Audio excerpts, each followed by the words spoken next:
сиротой, хлебнула горя, поэтому особенно радовалась своей семье, доброму мужу Дмитрию и любимым дочкам. В семье было 6 детей. Их мама Анисия знала много песен.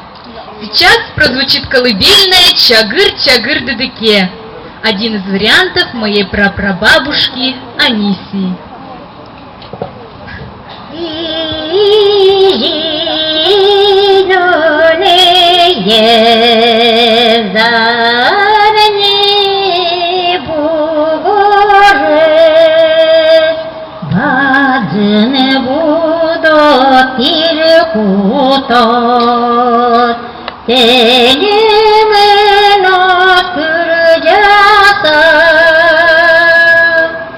Кроме колыбельной, часто звучала песня «Танец тына-тына».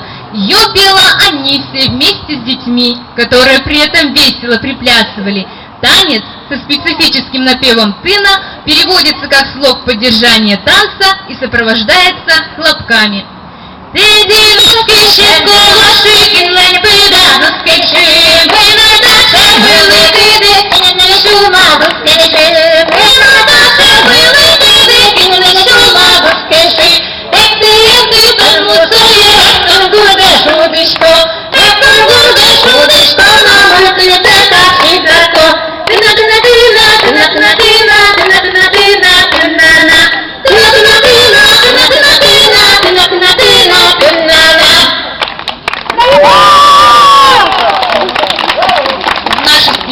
Сохранилась песня отца Дмитрия, которую он придумал и пел для своих дочерей. В ней поется о том, что сам он не был богат, но зато богат любимыми дочерьми. Эта песня является нашей семейной реликвией.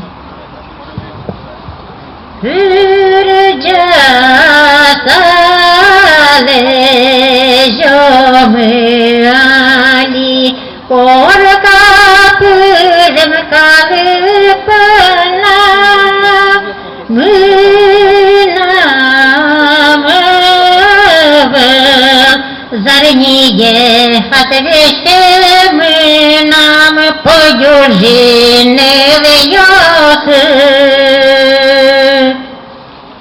Когда девочка подрастала, наступала пора научиться ей прядь пряжу, как взрослой. В нашей семье сохранился напев обряда «Челтым» – мытье ниток, который по-своему уникален. Во время стирания ниток весной родственницы неожиданно толкали девочку в воду и говорили, для того, чтобы она прила еще лучше, такие слова: «Будь такой же чистой, как весенняя вода».